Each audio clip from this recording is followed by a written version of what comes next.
let me sort it out in the meantime. So Okay. we are, Chandigarh is good. It's got a bit of a dhoop chhaw khel type of thing. And it's warm as well as cloudy in the middle. And then it gets back to warm. So, but windy and dusty today a little bit. Okay, it's raining a little in Solon, so I was wearing a sweater till half an hour ago, so just to make all of you a little jealous. But I think it's time to start. It's 3:30, and we already have more than 115 participants with us. So once again, good afternoon and welcome to Ideas That Matter.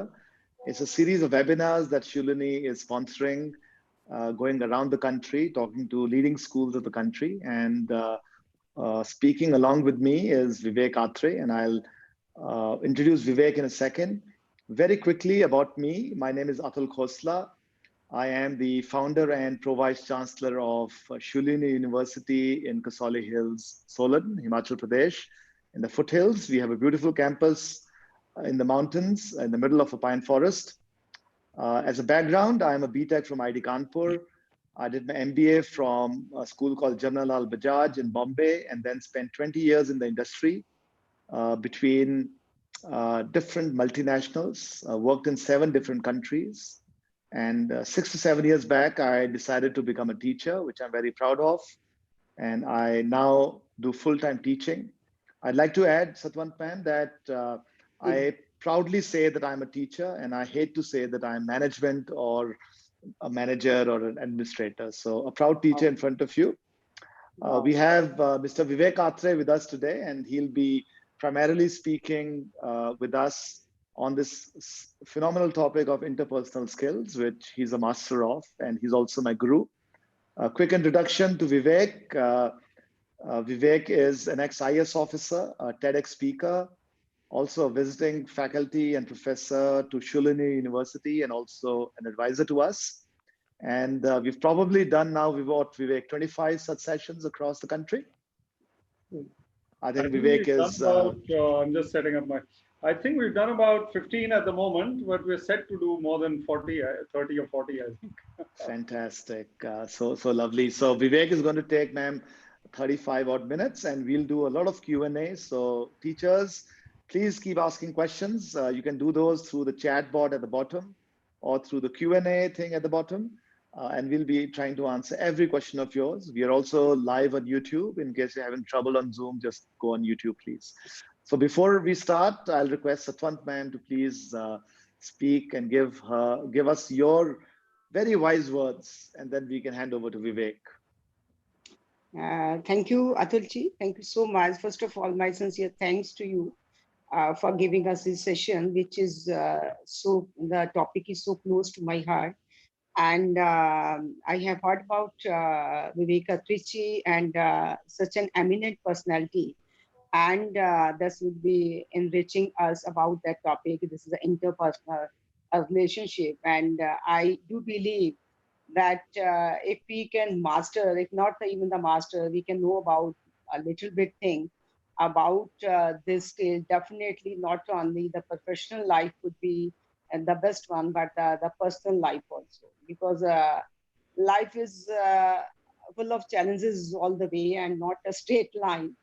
And you have to meet so many of the challenges. And if you have that strength, how to manage your relationships, it is in your family, it is in your professional life, you can make them your pillar of strength, and then can across all the odds also. No one can be perfect, and this is today's talk, I do believe, would be enriching myself and my team also with all the skills, because we the DAVs do believe that it is not only the bookish knowledge which we want to give to the student, but the teenagers, this is, we have to make them the best of the human beings, as we work on that, the philosophy of Arya Samaj, making them the best of the human being. And these days, we observe that they are going through so much of the turbulence in their life. And if they we can make them this is handle all these the things, this is in a smooth way, it would be not only this is the one the duty at our part, but I think it would be a service to the rather the society also, making them this is understand, and making this the strength of throughout their life. So my sincere thanks to you. And yesterday I came to know about, and I was so eager to hear from you. And my personal asset this today's talk would be. So thank you so much, and to dear Shikha also, who thought about this school. This is, and she made us this is join this today's talk, and to your that technical sir also for his support for the day. And my appeal to advice to all my team members also to keep noting, as we have this habit to always to be the students also, make the notes so which we can then further this is share with our team, our students also, and this is our personal making our strength also. Thank you so much. Thank you, ma'am. What wonderful words of wisdom. Thank you so much. I think for all members of the team, I'd like to again welcome you. Also state that I'm actually a Ludhiana boy. My father is from Ludhiana. We come from a small gully called Brahmpuri in Ludhiana, somewhere near Chowda Bazaar. So that's where I used to go as a small child to visit my grandparents. It's been a while since I've been to Ludhiana, but I think once the thing opens, we have to come and visit you, ma'am, and your school, and we'll spend some time there. So not taking more time, I will like to welcome Mr. Vivek Atray for this exciting half an hour. And I will support Vivek in a few pieces of discussion. There's a very interesting concept called the Myers-Briggs type indicator, which I'll introduce sometime in the middle of the presentation. But before I come back, Mr. Vivek Atray, over to you, Vivek, for this absolutely fascinating talk. Thank you so much, Professor Atul Khosla, and pleasure to be here on the Sholini University seminar webinar series once more. And today we have DAV Ludhiana with us. It's so nice to be speaking to you, ma'am, and thank you for the welcome, Dr. Satwant Kaur. It is very nice to know that DAV institutions continue to follow the traditional traditions and cultural depth that India has always had. And even at this time, it is very important for us to be deep rooted in our minds, in our foundation. And Sholini University, a word about Sholini before we begin, how much of a pleasure it is to be working with Atul Khosla and Dr. Khosla, his dad, who are very dynamic thinkers and people, and with a lot of positive energy, unstoppable energy, which is the way to be as a leader. So there's so much to learn and share and exchange. And Atul is very kind to me by calling me his mentor in some ways. I guess I can try to be. But then we all learn from each other. And that's what interpersonal relations are also about. We are always, it's a two-way street. And I'm glad that you have chosen this topic because interpersonal relations are really vital. And we are not dealing with machines. We are dealing with machines also, but mostly we're dealing with human beings. And even if lockdown days are there or whatever is there, we have to interact with our fellow humans on phone, on webcam, on real life, and we have to understand them and come out successful in our understanding of them. And I'm glad to see that so many teachers have joined. Each teacher must be feeling a little uncertain about the times. Every human being has been feeling this way, but it's all right. Don't worry, your school days will be back, and so will your normal life routine. There are a lot of precautions to be taken, which is fine. It's okay. I think we are not going through, let us say, such a torture that we cannot handle it. It has been a good period of time in many ways to be at home. Of course, teachers are having to go through a lot of online classes, I believe, which are also stressful in a way. And I believe parents are also sitting with the children, so it becomes doubly difficult to teach. But these are all challenges of life which come and go, and blended learning is here to stay in a way that we have teaching methodologies which are not only in the classroom but also online now. When the technology is available, it's good to use it. But the key word is balance. So we need to we need to balance our methodologies, we need to balance our approach, we need to balance our ways of doing things, and we can balance them by being a little more far-sighted, a little more with vision and foresight. We can introduce technology in a way that it doesn't hamper the real contact between human beings. Once lockdown is over and we are back to classrooms, we need to use that experience also. Because I believe a child growing up in a school environment and meeting fellow students, going through all the pains and the fears and the worries and the excitement and the joy and the josh is very, very important also. And we have to go through that as individuals. We grew up in an environment where we had never heard of any viruses like this, and we were never asked to be locked down in those days. But it is unfortunate that this is a time when we have been through it. However, we come out stronger. Interpersonal relations, specifically, if we talk of interpersonal relations, I'll start with a little story. I studied this book in ICSE. I think I was in ICSE in 9th and 10th, and in St. John's High School in Chandigarh.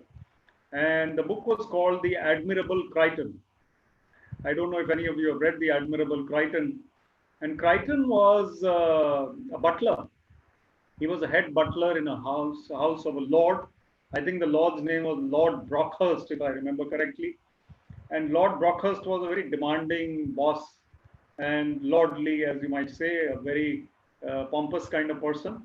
And he had a big mansion with lots of people helping out in day-to-day activities. So Mr. Crichton was the butler, and he was obviously subservient to the lord and the boss and the lady and whoever was the high gentry.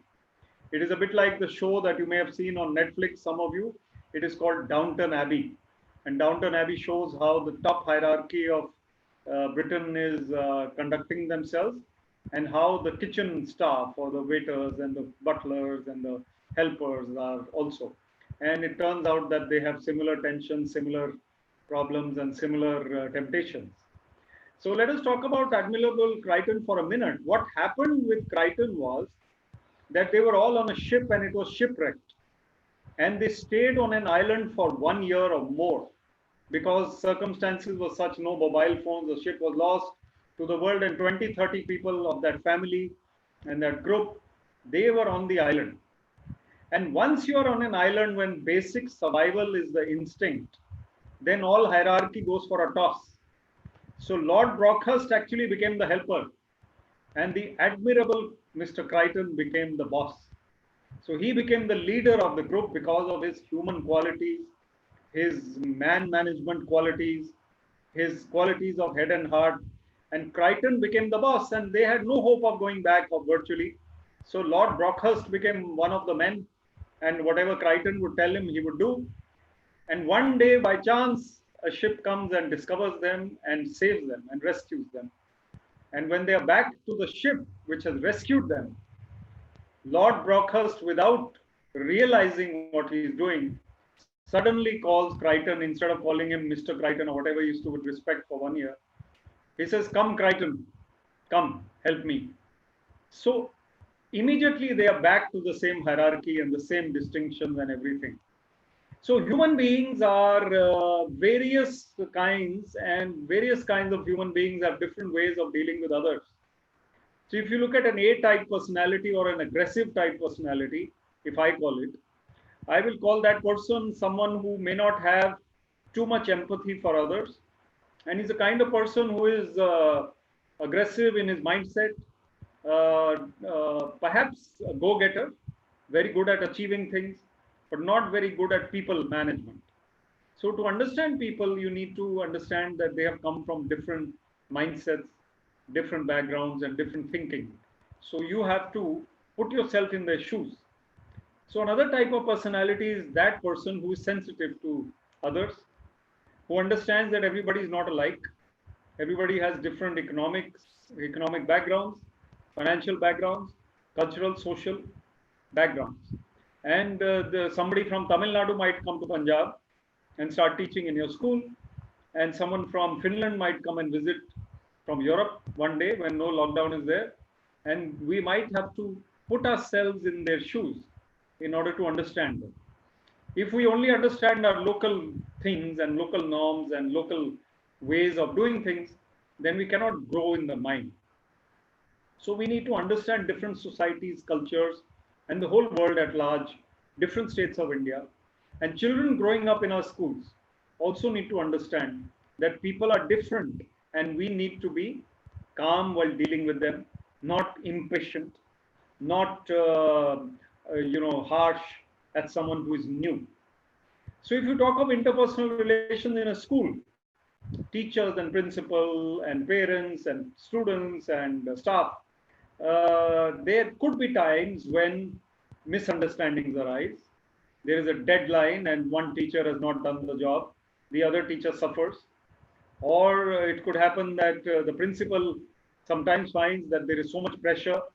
The MLA is phoning, the deputy commissioner is phoning, the parents are calling for something, the person has come to meet her, 5-6 persons are waiting outside her room, and also teachers are there to meet, students are not disciplined maybe one day.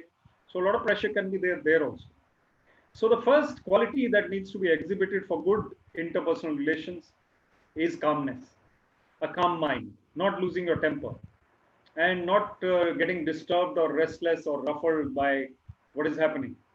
And that calm mind will come through practice.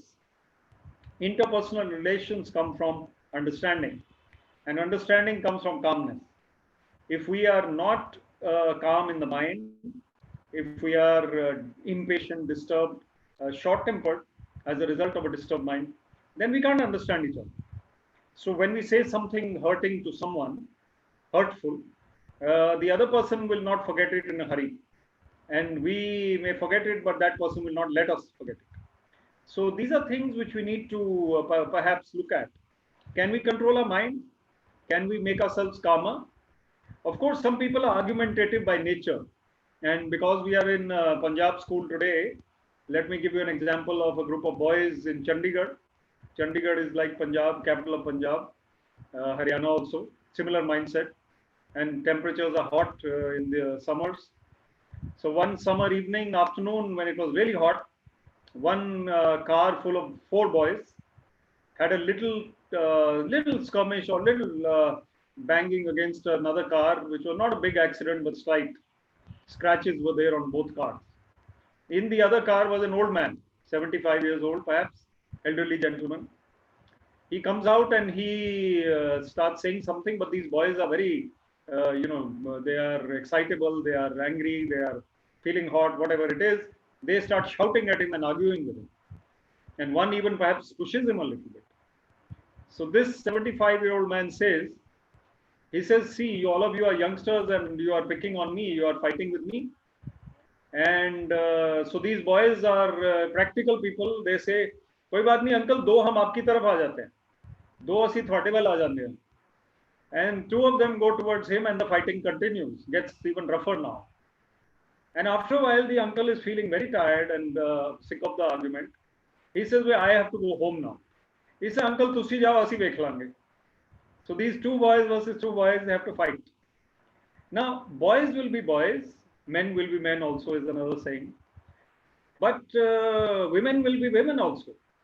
There are times when arguments do not stop, and between any 2 human beings, and they do not stop because of 2 things. One is ego, doesn't want to give the other person the last word. The other is restlessness and irritability and anger. They are slightly different from each other. The anger part comes from the ego, but it is a result which cannot be controlled easily then. And so therefore what happens is that we need to try and minimize our ego. We'll talk about ego when we come back after a short break. And we'll talk about anger management also, how interpersonal relationships can be improved. So Atul Khosla, you're going to add something about MDPI and show a film about Aman, a very brilliant student of Shulini University. And then we'll be back with the more points on interpersonal relations. Yes, Atul. Thank you, Vivek. I truly appreciate. I think before I get into the whole concept of MBTI, I wanted to make a couple of points. And the first point really is great interpersonal skills, great teams can make ordinary people do extraordinary things. And I wanted to show you a small video of one of our PhD students. Her name is Aman. Aman comes from Punjab, was a tough girl to handle in her undergrad and masters. She was a bit of a trouble girl, not the most brilliant, but something magical happened to her in a PhD. She ended up getting a great guide. She worked with a great team and ended up doing some spectacular work. She's been working in the area of water. And as you will very soon see in the video, she's actually won some amazing awards. She was awarded as a World Water Fellow, which is awarded to one individual or one researcher out of 100,000 researchers across the world. She spent 3 months in Geneva as part of this award, and then ended up winning a 25 lakh award by Tata Trust and Lockheed Corporation. So amazing, amazing impact that Aman has had. Let me show the video and we'll talk about Aman in a second. So let me pull up the video. Give me 1 minute, all of you, please.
So this is the story of Aman.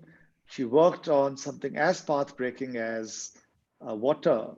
And who knows, one day she might even win the Nobel Prize. But how does this transformation happen? And I think it happened with a great team. I would like to introduce the concept of teamwork here because as we think about the future, as we think about the world, increasingly collaboration is extremely, extremely critical. Let's take the example of an iPhone or the phone in your hand, an Android. What is it? Is it a mobile? Is it a television screen? Is it a music player? Is it a computer? Is it an electronic device? Is it a great piece of art? Probably it's all in one. I don't know whether you guys know, but to make an iPhone, there are 300,000 scientists who are together working collaboratively to get this amazing machine out. So the whole world is about transdisciplinary education. It's about working together in different teams. And if you do not know how to work together, we will not succeed. Our students will not succeed. There was a survey done by the World Economic Forum very recently, and it talked about the skills which will be needed by the future generation to succeed. And you'll be surprised that none of the skills were technical skills. A large part of the skills were what we call V skills. What are V skills? V skills are the ability to communicate, the ability to collaborate, and the ability to get work done out of your team members. Now, there's a science behind this, and I wanted to introduce the concept of the Myers-Briggs test indicator over here. So there was a scientist, a social scientist called Meyer, who said that there are 4 different behavioral traits around which each individual can be put. I'll give a small example over here. I, by definition, am an extremely unorganized person. My wife feels extremely organized. I like to plan at right at the last moment. She likes to plan a month in advance. Who is right? Am I right or she's right? There's no right or wrong answer. But if I do not understand her personality type and she doesn't understand mine, we'll end up in a conflict. So the Myers-Briggs framework puts in a very lovely framework to understand what the other person's type is. I'm going to play a small video on this one, Vivek, if you allow me, Sure. which will it's 2 minutes, which I just dug out of and some old videos I had. I'm going to bring it up in a second. Hold on, please.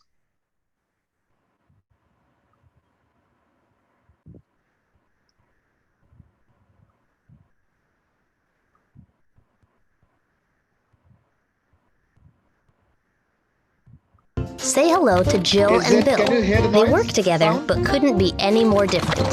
See how they unwind after a long day. How they take in and express information, like giving directions. Take Pine Street 0.6 miles, turn right on Chestnut Avenue, go 5 blocks north. It's the blue house on the left, number 1943. Here, let me write it down. Go that way until you see the Stop and Shop, and then walk toward the ocean. You can't miss it. How they make important decisions. How they organize things like vacation plans. How they sometimes don't get along. But why is this? Perhaps the Myers-Briggs personality framework can provide answers. The Myers-Briggs Type Indicator Assessment is an effective way to assess your innate personality type preferences. Knowing your preferences can better equip you in making decisions, communicating with others, and so much more. For example, some people gain energy by interacting with others, while some recharge through quiet reflection alone. Some people take a detail-oriented approach to information, while others are drawn to the big picture. Some folks take an analytical approach to decision-making, while others focus on how their decisions will impact others. And some people prefer to make and stick to plans, while others take a less structured approach, keeping their options open. All you have to do is take a brief assessment to identify your preferences and determine your 4-letter personality type. Rest assured, it is not a test. There's no such thing as a right or wrong type, and it can't predict the future. But the Myers-Briggs assessment can provide you with a better understanding of yourself and those around you, at work, at home, and anywhere else you may go in life. It's never a bad time to work on your personal development, so get started today with the Myers-Briggs Type Indicator Assessment.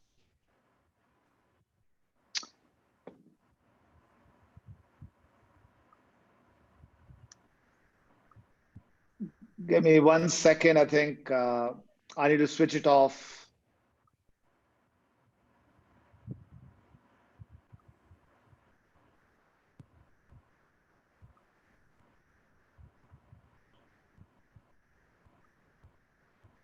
Vivek, can you hear me? Yeah, now? you're visible and audible both. Fine. Okay, I think the other video started playing.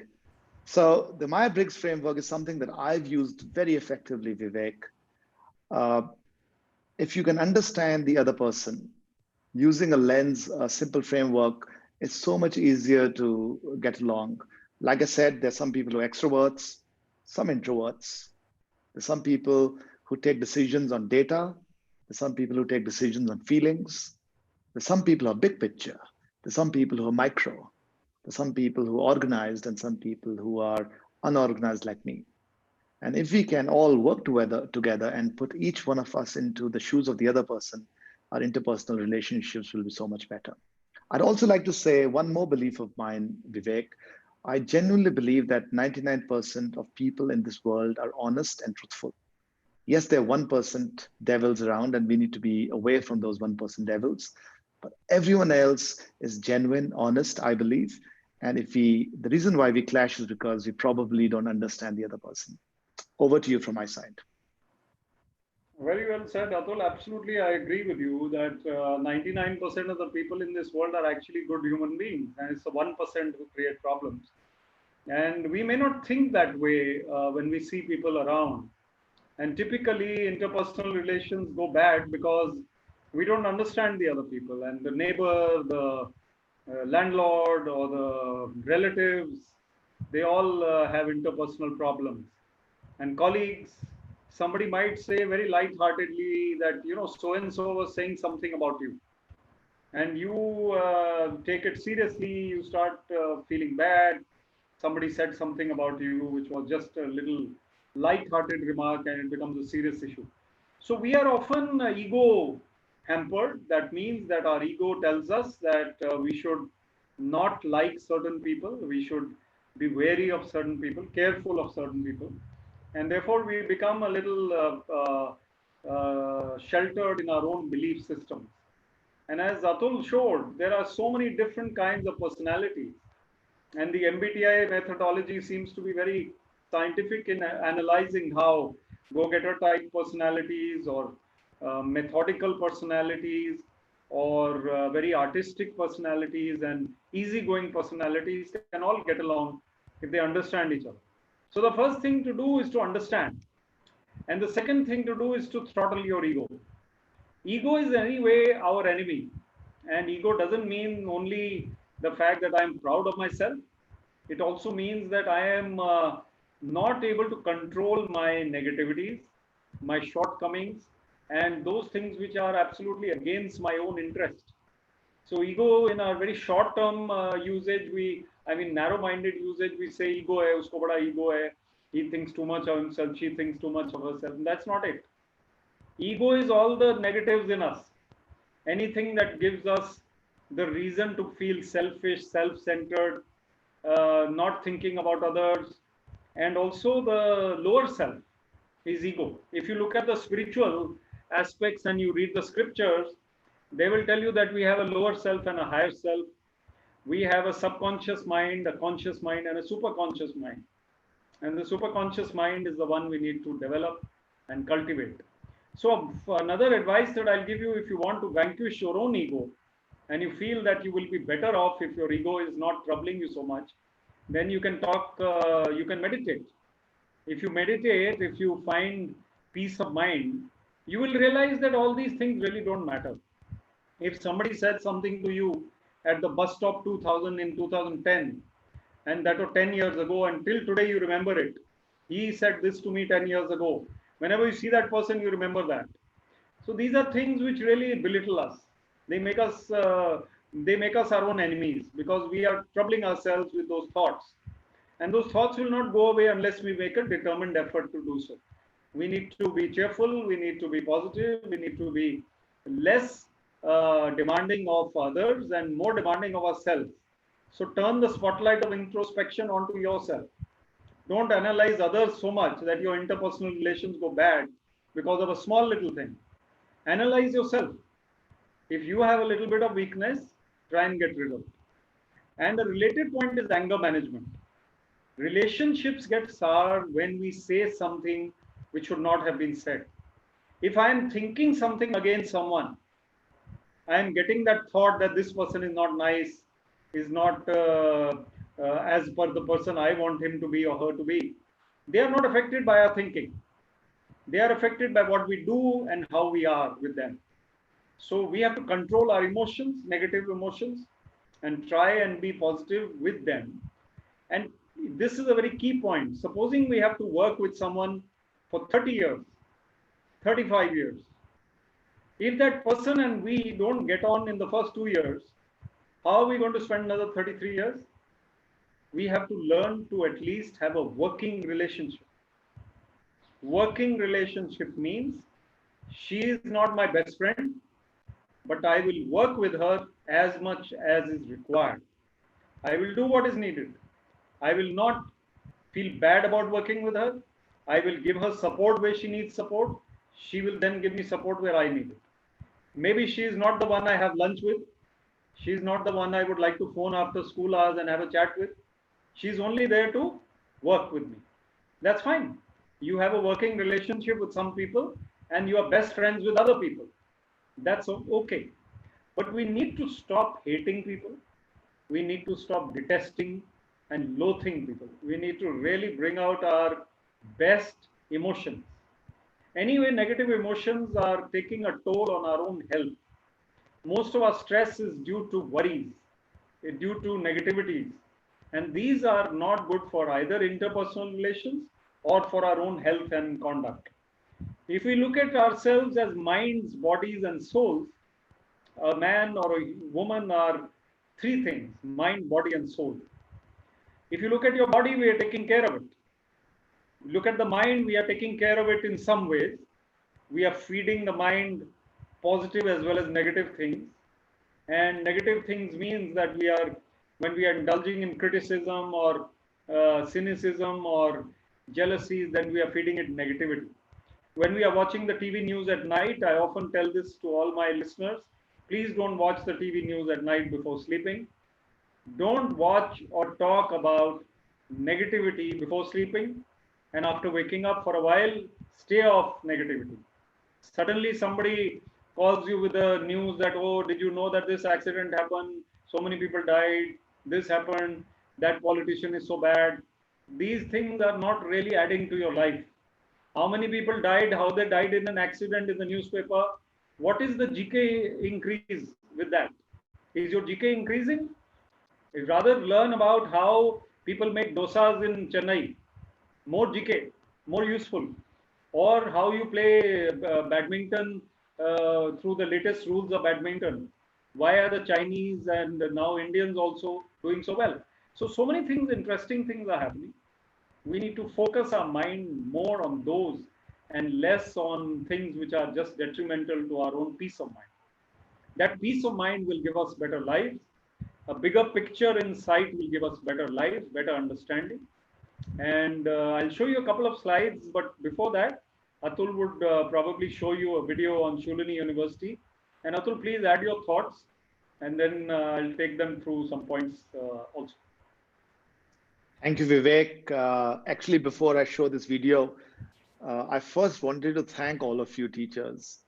I think as teachers, all of us have done an amazing job of stepping up in these times of crisis. School after school, college after college, not a single day of learning has been lost just because we've gone out and we have become online warriors. I think all of you are also Corona warriors, and you should all be very, very proud of it. I think the way you've adopted this, you've maintained your interpersonal relationships, you've maintained your teamwork despite not being together with each other. What I'd like to do, Vivek, before I get into the video, is actually introduce a small concept about how teams work. And if you allow me, I'm going to share a small screen that I put something together. Here it is. It's about a small framework I'd like to introduce everyone. How do teams work, especially when it's a new team that's formed? You don't know each other.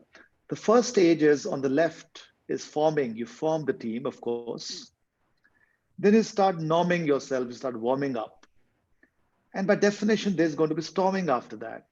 There are different styles, like we said, and each one of us will fight with each other. Now, there are going to be two situations that will happen over here after storming happens. We could either lead to the closure of the team and failure happens, or there'll be norming that will start happening and performing that start happening, and then success. It's up to us as team members, it's up to the leader to ensure that the team doesn't disintegrate and move towards failure, but moves towards norming and performing, and finally success. The message I wanted to give over here is that I have never seen a team that does not go through a storming phase. So if it's happening to you when you get into a new team environment, you will just take it as normal, take it as something that's going to happen to you. But the role that you, each one of you have in a team, is to actually understand each other and then start performing together. The second concept I'd like to share in this small interaction, after Vivek said his beautiful words, is the concept of young Indians. I am very, very proud that I spend a lot of my time trying to make ordinary people overachievers. The future of the world is the young human beings. The future of India is young Indians. The future of India is young Indians, especially in lesser privileged environments. And that's our passion. So I'm going to share a small video that will share the passion of Shulini, as you will see it.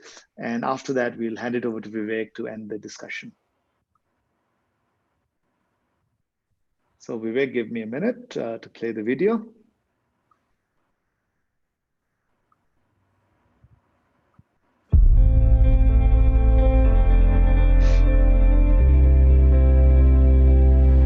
Throughout history, The young have always been the ones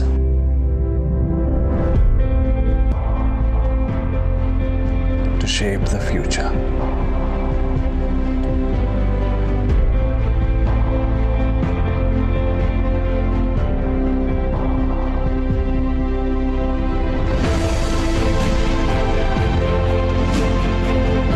And they continue to do so today.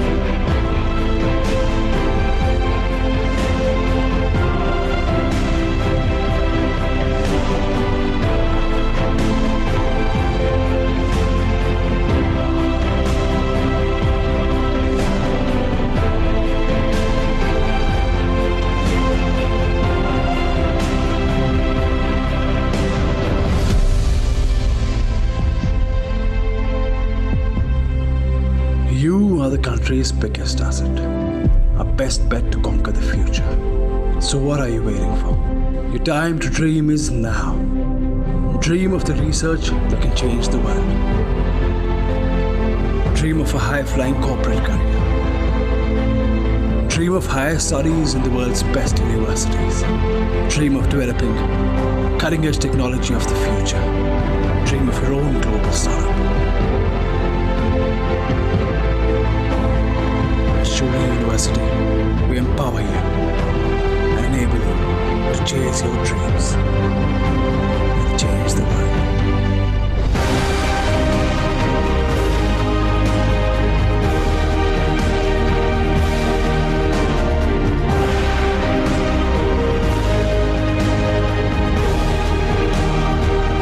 Shuli University. Think learning, think success. Thank you. Just one last thing before I hand it over to you, Vivek.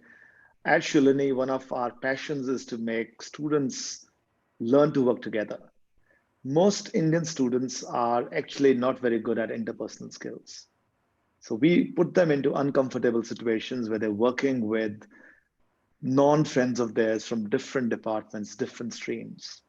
And that's the only way to get the best out of them. So every student goes through projects, social projects. They go through educational projects. So they could be a BTech working with an MBA, and the next person working with them could be an English major. And magic happens when they work together. So I think that was really from my side on a few thoughts. But over to you, Vivek, for your last thoughts. And once again, teachers would love to hear your comments, would love to get questions from you. Over to you, Vivek. Thank you, Atul. Very comprehensive and very sharp. I would like that. I mean, that's a beautiful video as well, of course. I would just like to sum up by showing you a couple of points or a few points. And teachers, please be ready with your questions in the chat box or the Q&A box. I already have one of them. So you can write your questions there and we will take them up one by one after this. So let me see if this works and I'm able to share this slide. Yes, I think so. Yes. So I have just shown you a little few points which are required to improve your interpersonal relations. And Vivek, you want to go into slideshow? Sorry, I'm interrupting you. Let me see if I can do that. Yeah, I can. At the bottom, there'll be, yeah. So if you look at this, then time commitment is something which is required. If you feel that you are not able to improve your relations with someone, could be a relative, could be a spouse, could be your colleague who works with you every day. You need to give that relationship more time. You need to spend time having a cup of tea once in a while, sorting out little differences before they grow into big differences. Sometimes if you share the same values, you will anyway improve your relations. But if your values are different, if one person is looking to make money, the other person is looking to just improve the organization, values will not match and align. So you need to find a common ground in values. Cheerfulness always helps. Grumpy people who are always finding criticism to be their friend will not find cheerfulness to be possible in their demeanor. And that will also really, I already talked about calmness, which is absolutely vital. And then communication, more frequent communication between those people with whom you are to have good relations, working relations, family relations. Keep talking to them, wish them on their birthday, talk to them on every important day, and call them up, or if they are in your same organization, go out of your way to meet them. And sometimes firmness, especially if you are a superior to that person, senior, then be firm, but not angry. Don't lose control over your emotions. And loyalty to the organization and to each other, instead of complaining about the other people, be loyal to them. And that also helps a lot. Just one more slide I'm showing you. This is when we talk about communication between two people. I cannot emphasize enough how vital it is that these two people keep on exchanging notes, keep on talking to each other about their fears, worries, if they are close friends, if they are husband, wife. So if they are colleagues who have to work together, reduce misunderstanding by vanquishing your ego and just going forth and talking to this person. Choice of words also matters, how you speak, what you say, tone and pitch. Written communication, often when we are emailing someone, this is also true in corporate life. How you text them, how you mail them, what is the language you are using. And often morning meetings or weekly meetings or cup of tea meetings, they help offline to get rid of these kinds of problems which are otherwise there. And then you will be able to sort out various things that are not sorting themselves out. So just wanted to show a couple of slides to show you how interpersonal relations need time commitment, good communication, careful handling, and importance. They cannot be taken lightly, because your quality of life and your mindset depends on how your relationships are with people around you. So please work at them. I think I've wrapped up my presentation, and Atul and I would be very happy to take questions from you. Should we, Atul? Let's do that. But before you get into the questions, one question came to my mind, and I'm going to ask you a tough one over here. Tell us a tough situation you've been with a colleague.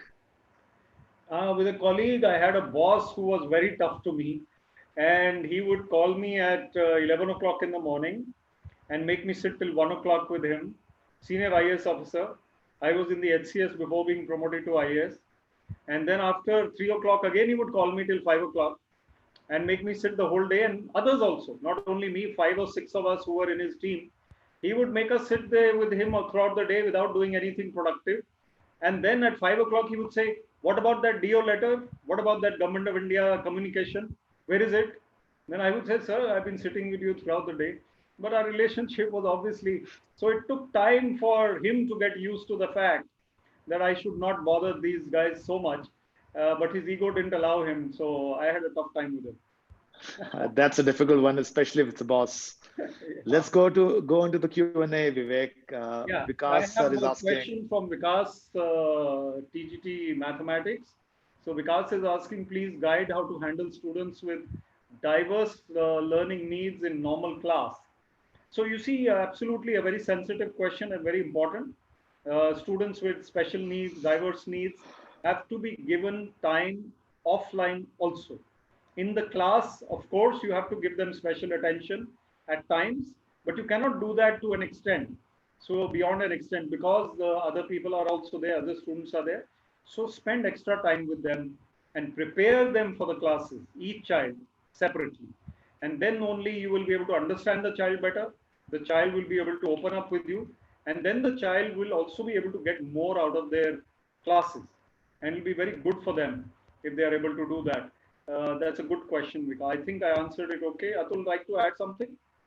I think when you're talking about diverse learning needs, Vikas, I think what you're saying is different students have different needs, and you're not only talking about students with special needs. So I'll just introduce again a small thinking framework for all of you, which I call the skill-will framework. So imagine a 2x2 matrix. On the y-axis, you've got skill. On the x-axis, you've got will. So you're going to have low skill, high skill, low will, high will. So 4 quadrants. First quadrant, which is high skill, high will. You'll have students who are very excited and also have a lot of skill. They're very difficult to handle. So just let them be alone. They will figure out their way. So don't be too demanding on them. Don't force your views on them. Otherwise, you'll have challenges. They might sometimes even know more than you. And you'll be sending them to the principal a lot if you try to put your views too much on them. So they're the guys who have to be left alone. They'll do the learning on their own. Then there's a set of students who will be very high will, but low on skill. So you give them a homework, they'll say, "Sir, kal pakka lege aayenge, ye to ho jayega." But when you ask them next day morning, nothing happens. They'll say, "Sir, kal, nothing happens." So you need to identify those people. They're the most dangerous because despite the fact that they're showing a lot of will, they never deliver. So for these students, you should be very, very particular and handhold them on pretty much everything. Otherwise, they won't be able to deliver this stuff. On the other extreme, you'll have students who will be very high on skill but low on will. And these are the ones that you have to motivate. The last quadrant is low skill, low will. I still haven't figured out, Vivek, how to deal with these students. I think those are the toughest ones, low skill, low will. I think talking to them, trying to excite them to get something out of the way is probably what I'll do, but most difficult one. So that's really from my side. So skill, will is what I use when I deal with my friends, my colleagues, or my students. Absolutely true. And if you talk of the next question, handling indisciplined students, seriously indisciplined, well, it's obviously you can't be calm in front of seriously indisciplined students, but you have to retain your emotional quotient. You cannot lose your cool. You can be firm with them. You can be strict with them. You can even speak loudly with them. You can say to a student like that tomorrow I don't want you to be late. And the whole class is also listening. That kind of control has to be there. But you don't need to lose your calmness. You don't need to lose control over your speech, over your demeanor. So while remaining balanced, you have to develop a personality in yourself. I guess you're a young person, Vikas Dogra, TGT Maths.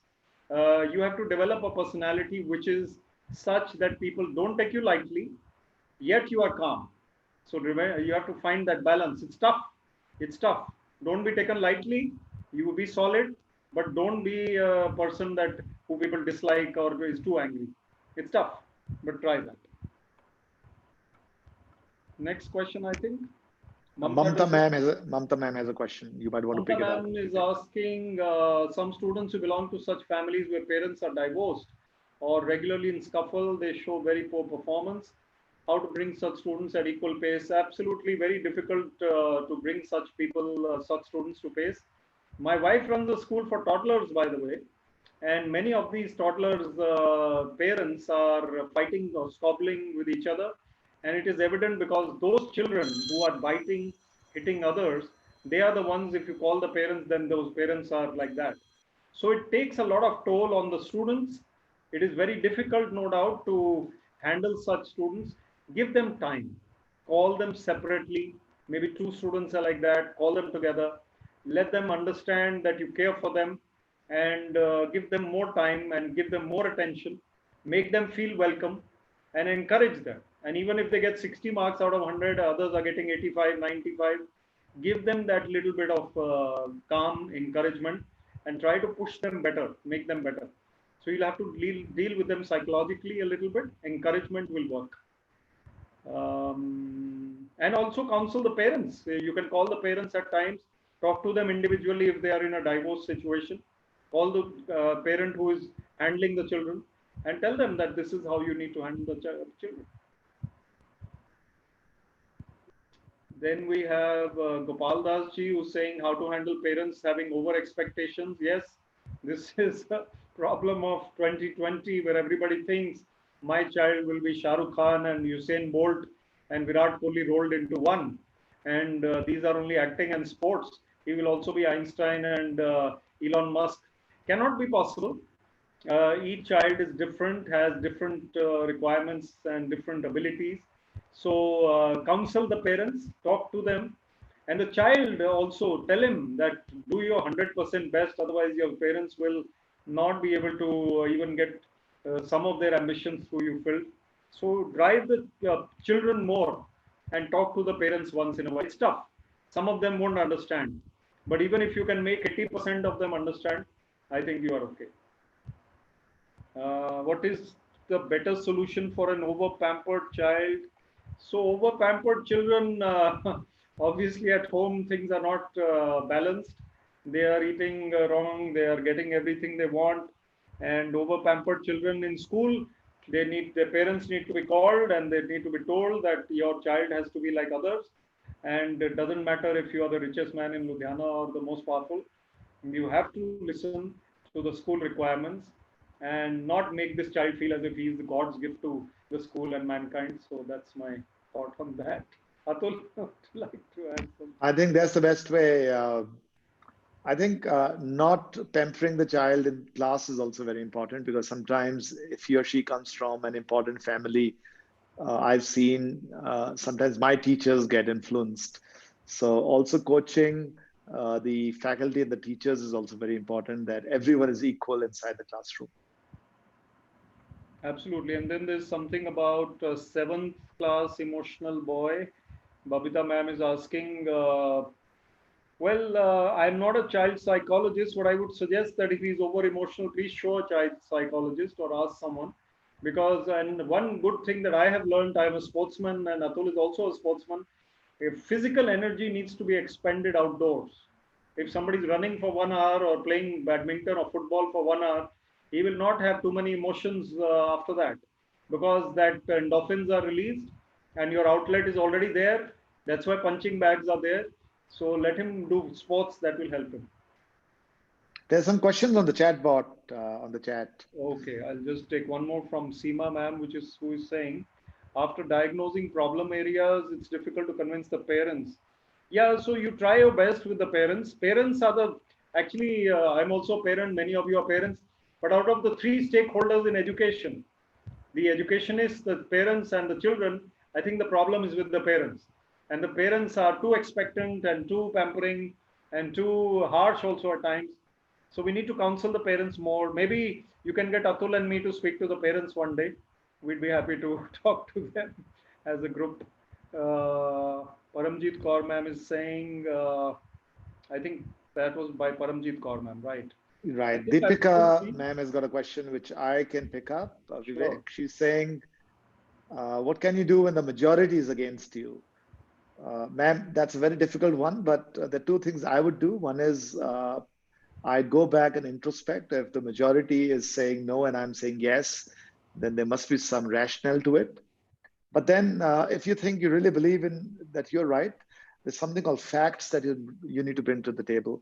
Most human beings are rational. And I think if you bring in the facts and tell the story in a nice and proper way, there's a very high probability you can influence the people around. There's actually a very interesting movie, Vivek, 7 Angry Men. You might have seen that. Absolutely. And if you haven't and you have time, teachers, see this movie. It's a jury which is trying to find out who did the murder, and they have to find the murderer out of the lot, and people have to come to a consensus. So it's an amazing movie of how the jury comes to a consensus when initially they were all against that particular consensus. So I would say facts and working with your team members is important if you think you're right. I've got a question by Nisha ma'am, who's saying is it important to ignore some harshful things? Sometimes you ignore them, and if things are getting out of hand and too much, then you have to obviously tell that person that this is too much, you're going overboard, or tell the principal. If it is out of limits, then obviously you have to take action. Tejinder ma'am is asking how to manage stress at work. Well, stress is a big problem of the whole world. Try and do meditation. We talked about meditation. I will type out a website where you can see some meditation techniques.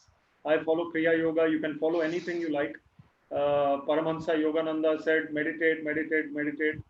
So every day, morning, evening, if you can meditate, that will help you, I think, a lot. How to create interest in students for studies. If they find a particular subject very difficult, well, they need to be passable, as the French say. They need to be just adequate in that, and they can be good at others. So you can try to encourage them individually. That will be better. Then how to manage teaching in the big tuition scenario. Yeah, that's a national problem.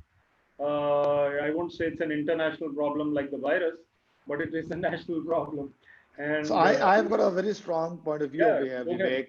Go ahead. We are spoiling our generation. 2 years, 11th and 12th of our young population is being lost rather than learning, they're roting. I can only say for me, and this might be true for you, Vivek, I personally never did any tuition ever.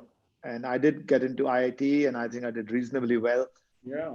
Unfortunately, it's not in your hands, but what I can request, Principal Ma'am over here, is that you could, rather than students go out to tuitions, probably you can internally start doing some tuitions for guys who want to do NEET or JEE and provide some special classes. You can charge for that, of course, but it is a challenge. And the more they can stay in the school, it'll always be better. So, ma'am, you might want to think about that. The last two questions were from Rashmi ma'am and Ritu ma'am. The next one is from Navdeep ma'am. How to encourage the students to value the education in life? So obviously students have to value education. It is their main priority at this time of life. If they are not focusing on education and they're focusing on other things, then their basic upbringing is at fault. So they need to value it by knowing that education will make you a complete personality and get you a job and make your career successful and you a good human being. You need to counsel them in assembly and other places. Even if they don't understand then please counsel them separately. And Jaideep ma'am is saying a few tips for anger management. We'll close with this one. This is the last question we'll take, I think. So anger management is basically about prioritizing and not prioritizing, but listing out your reasons for getting angry.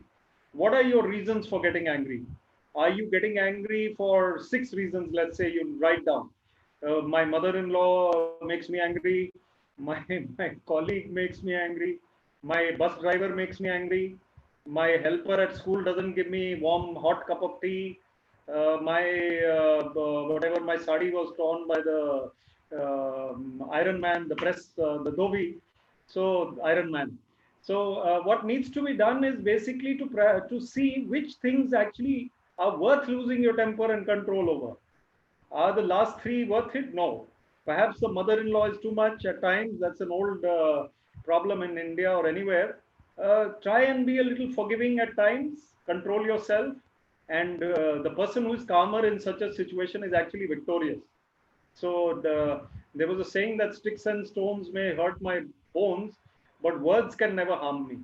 So I think you need to follow that saying and feel calm and cool. Some people do it better, so try and follow them and try and reduce your anger, reasons for getting angry. I think, Atul, we should be... I think lots of questions coming in. We're very sorry. We're running short of time. I think we will save the chat and try to answer these. So Shikha, if you can note these questions down and we'll get back to you. True apologies. It's an hour. You've been such a wonderful audience. Me and Vivek have really enjoyed. I've never seen so many questions. So Satwan, ma'am, thank you so much. We'd love you to come on camera if you can. Thank you. Would love your last thoughts and we'll then close for the day. But before we close, I would like to welcome all your teachers and all your students over to Shulini once things are better. Vivek and I would also be very delighted and happy to visit your school and do a small workshop with the teachers and the students as you desire. It's a passion to give back. And if we can be of any help, we'll always be around. Thank you so much, Mr. Atul. And I would like to conclude. I have listened to your very precious thoughts and especially Mr. Atray. Really, this is the wonderful ideas and the advices he has given. Let me conclude. I remember this is the 2 lines I listened when I attended one of the meditation camp. Ghatnaएं हैं लहरों सी means what happens, it is not so much of the importance which we give. घटनाएं हैं लहरों सी हम महज तुल दे देते हैं. So the life it is to span, this is enjoy, it is to be happy. And this is not worrying so much about what we can do. This is the best way we should do. We should give the 100%. And then this is then leaving it. This is to him also. It is for his final decision. So this is it will, I think, work. This is for the interpersonal relations also. One point which you said, the egos and which is making the turbulence so many times in our life. And Mr. Atray, he said this is doing the meditation. It really works also. So to calm down yourself, to be happy, and then the many of the problem would be solved also. And definitely, this is myself and my team would be. This is using your tips, which the real life are there you have given. Thank you so much, and my sincere thanks to Shika also. And I wish all the success for Shulni University. So, Tulji, this is our bond is so strong. This is being the Ludhianvi. So I request you to continue this relationship in future also. Thank you so Definitely, much. ma'am. There are lots of friends of ours who'd like to come and speak to your school. So Shikha will be in touch, and if you think it's useful, we'll be happy to bring it to your students and teachers. So I think it's a commitment from both Vivek and I. Thank you. Absolutely, Thank you so absolutely. much. Thank you. Stay connected, stay in touch on social media, LinkedIn, whatever, all of you, and please send your questions in writing. Thank you. And be safe. Thank you very much. Thank you, sir. Thank you.